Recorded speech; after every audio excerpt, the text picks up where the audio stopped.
I look pretty. Working. Well, thank you so much. And look, we're live. We are live. So Awesome. We are here somewhere. We're there, everywhere. Yeah, but yeah, second cup of coffee. Yes. Wow. Hi, I'm Pili. And I'm Jason. Hi. Nice to meet you. Nice to meet you. Come here often? Every weekday at 12 o'clock or thereabouts. Usually about 12:02. Yeah, about 12:02. About 12:02. But at least we're consistent. So yes, first time, long time? First time, long time. Perfect. Well, we are here. It is second cup of coffee. Yes. Hope you guys are having we'll say stellar day. Stellar. I've had two great conference calls, two amazing interviews. I had John Walsh on the show.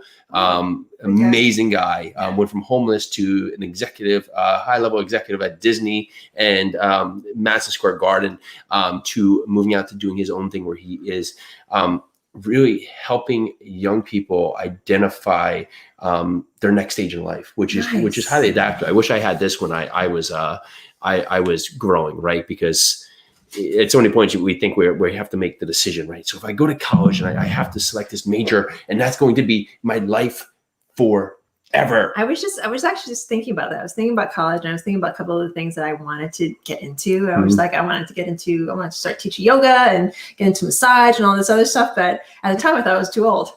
I've had that feeling too, right? So. And I'm thinking to myself today, I was like, if I had just taken those classes when I was in college, I would have 20 years of experience behind me right now. So for any of you 20-year-olds or even 30-year-olds, or you know what, if you're 40, think about this. Take that class right now because you are never too old. Never use that excuse. It is not an excuse. I'm talking about excuses. And I had Henry Doss on the show, which serial entrepreneur. Awesome. He actually is a financial independence coach, and he wrote a free ebook. That is, so we have our book coming out, which is 83 pages. So Henry wrote a book that's 432 pages. Ooh. I love those books. How long did that take you? He said 50 days. I said, well, that is putting in work right there. So 432 pages. He gives it away for free. And guess what? He's born and raised and lived for his whole life in New York City. Turns out he's the next town over from us now. Really? He is. Next town in Mountainside. Mountainside, nice. But that was a great talk, just talking about so many times that really a key thing that keeps people back from just getting out of their own way is that they won't live below their means, right? So you make $1, you figure out how to spend $1. You make $1 million, you figure out how to spend $1 million, and at no point or more. And at that point, you're always negative wealth. And if most people, who are 30s look at where they are, they're zero or less net worth when they add it all up. And when you first identify and you say, okay, well, what can I do? And it was a big resonator part, but highly adaptive. That interview will be out in a couple of weeks, but we are here to talk about dieting. And before we do today, well, that was a transition. Let's dive in there with you. Yeah.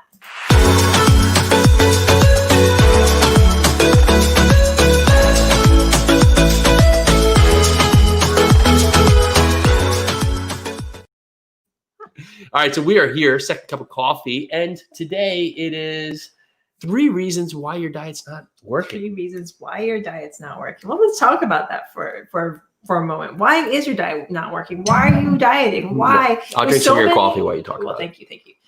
Because I'm just going to leave it, and it's just going to be cold, and you're going to find it, and it's still going to be in the office about 3 hours from now. It's true. So let's talk about you. I could do 50, but I know you're trying to make me dive into 3 reasons here, and I think I could do about 50 of them why your diet's not working, right? I could too. I don't. Yeah. Why did we pick 3? I guess 3. But I think 3. I could think of 2 of the 3, and maybe you have to do the 1 and a bonus. Okay, I'll do 1 and a bonus. Okay, so you go first. All right. So number 1 is the reason your diet's not working is because you're dieting. Yeah. It's as simple as that. Stop dieting. Start living. And living doesn't mean, I think they said, Brian Buffini likes to say, drinking Jameson and eating bonbons. It is finding a life balance with the way you live, right? And so many times we go beyond that, right? We want this diet. We want to be on a diet. But humans are not great at being restrained. We're not great at having this restraints. We're good at finding a life that we can live within. And having better understanding of what's available for us, right? Because I get it. If you grew up and all you knew was McDonald's, well, okay, maybe you ate McDonald's. That's what you knew. But as you learn more and you learn better choices, you have to identify what's a life that's going to be fulfilling and not a life that's going to keep me restrained. Because what happens when you're constrained? You want to break free. You want to break free. Exactly. And that's where your diet goes basically off a cliff. Because you could, I'm constrained for, I don't know, I'm going to do a 30-day diet, right? I'm going to do a 30-day diet, and that 30-day diet fails miserably because maybe you do it for those 30 days. But, I've seen some people do things where they get to the end and they have this huge celebration with all these foods and everything that's outside of it because they did it. I lost these 30 pounds. But then what do you think happens? You go right back to where you started because you went too far off the deep end, right? You did that New Year's resolution and you didn't have the foundation built. So you aren't able to keep with it because it's too far of a stretch from where you're going to end up. So number two. So number two, you don't actually want to. You don't want to. You don't want to put in the work that it'll take to get into those jeans. You don't want to put in the work that it'll take to muscle up. You don't want to put in the work. You gotta want it. I've talked to so many people and there's so many excuses, or there's so many I don't want to's, or I don't think that'll work, or that's not right for me, or so I almost don't want to give people my opinion or my advice now when it comes to this, or my unwarranted advice. So I wait for people to actually ask me now. So you got to want it. If you want to get into those, and that's the thing. That's the other thing. Can I do my bonus now? I'm going to I'm going to tag this onto my number two. So number one, you got to want it. Number two. So it's 2A, 2A, and 2B. 2A and 2B. If you're confusing me, I already did one. Now you're doing one and number two and number one. So much I want 2A and 2B, Pili. Okay, you're good. So number two. So you got to want it, number one. And number two, again, I'm going to kind of riff off what you're saying. Stop wanting to diet. Start wanting to get healthy. There's a huge difference. Huge difference. Yes, you want to get into those smaller pair of jeans. Yes, you want to fit. Yes, you want to fit into this, I don't know, whatever mindset that you have of the person that you want to be, which is great. Reach for that person that you want to be, but make that person a healthier person, not a skinnier person, not a thinner person. Thin and skinny does not, and we have to stop this as a society. We have to stop equating skinny and thin as healthy because it's not. And this is coming from someone who used to be anorexic. It is not healthy. So we have to get that off that mindset that skinny is not healthy. Healthy is healthy. So you might actually be very healthy. Go talk to your doctor, go talk to a nutritionist. You at your body weight might actually be healthy. So stop trying to be skinny. Okay, off my soapbox now. Number three, how I eat will not work for you. Yeah. Oh yeah. How I eat will absolutely not work for you. But what that represents is every way someone tells you to eat, although it may work for them and may work for 5 other people, it will not work for you because every body is different.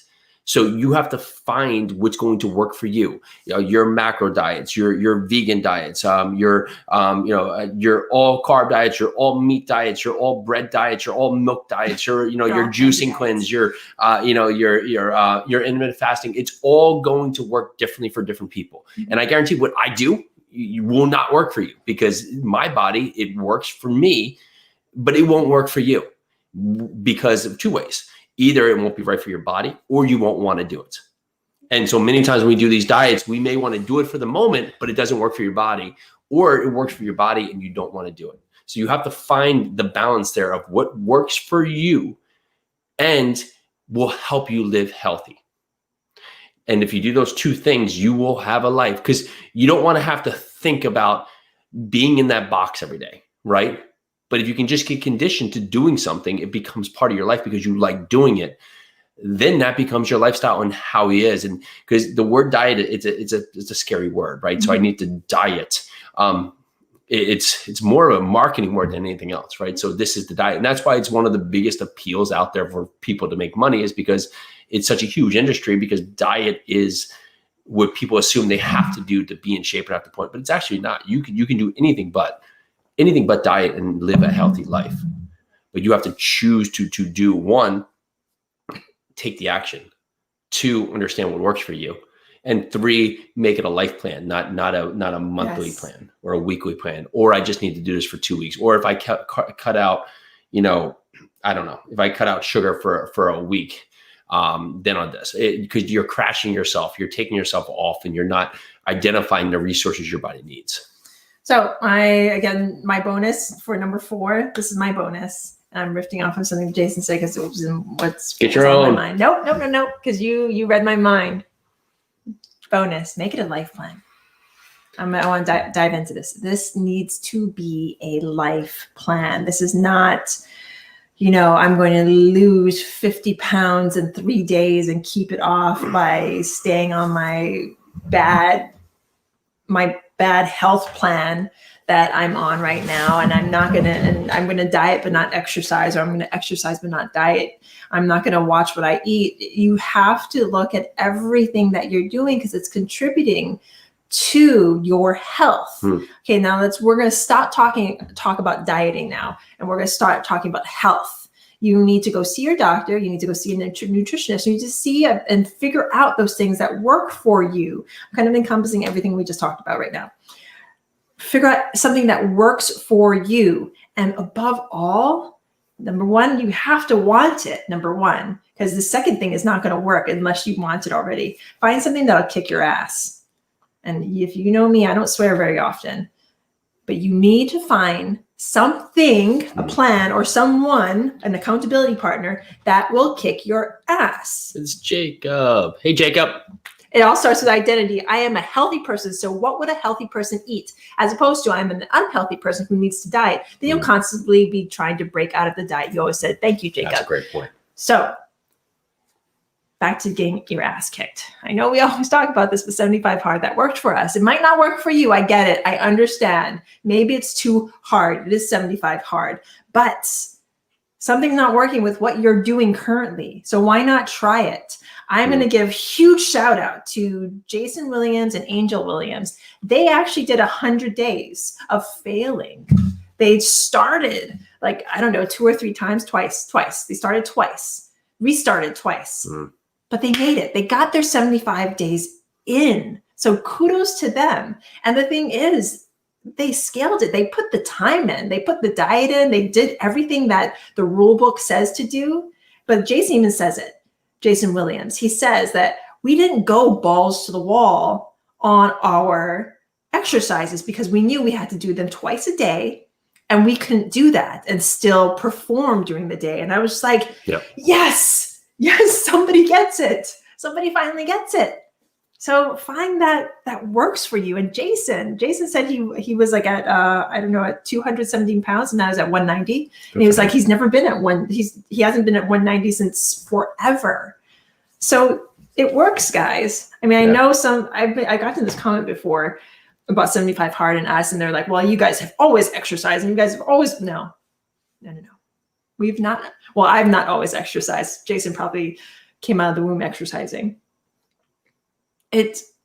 Find that thing that works for you. Yeah, a program has to be a life plan. It has to be a life plan, and you have to want it, and you have to do something that'll kick your butt. Because if I hear again that it's not working, or you don't feel good, or whatever, I'm going to say 75 hard to you until I'm blue in the face. But you got to want it. If something doesn't feel good in a way that it's putting you to put effort in, but it makes you feel better in the back end, it's worth it. Doesn't mean hurt yourself or do something incorrectly, but if you're putting in the effort, of course it's not going to feel good if you're changing where you are. You're going to be uncomfortable. You're going to be out of place. There's going to be a lot of things that happen. Yeah, change isn't comfortable. Correct. Especially when it comes to your health, because right now a lot of you and even us. I mean, for instance, I stopped doing my daily push-ups. I haven't been doing them every day. I think I did like some about a week ago. And then, so today I tried to do 30 push-ups. I couldn't do it. Well, I topped out at 22 when 2 weeks ago I could do 30. Well, because I stopped doing it every day. And I need to stop working out because I'm running 100 miles in 2 days. And I don't feel like being sore, but I probably won't listen to myself. Yeah.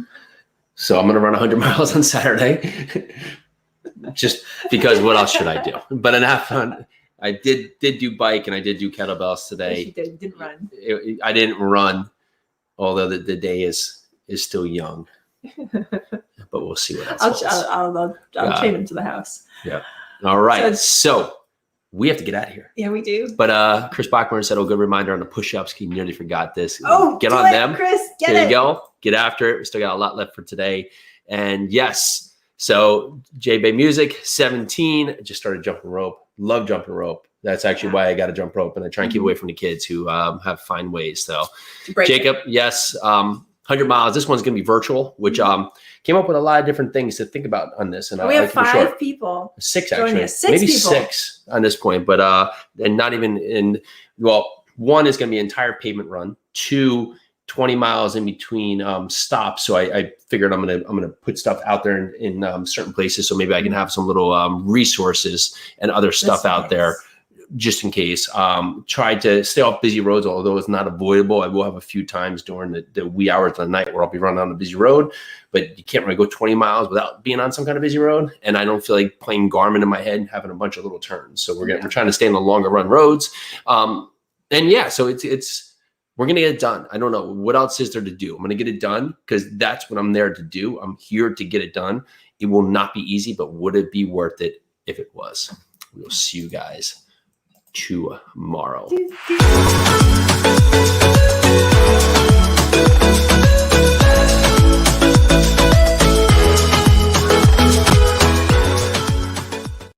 Today, you guys are amazing.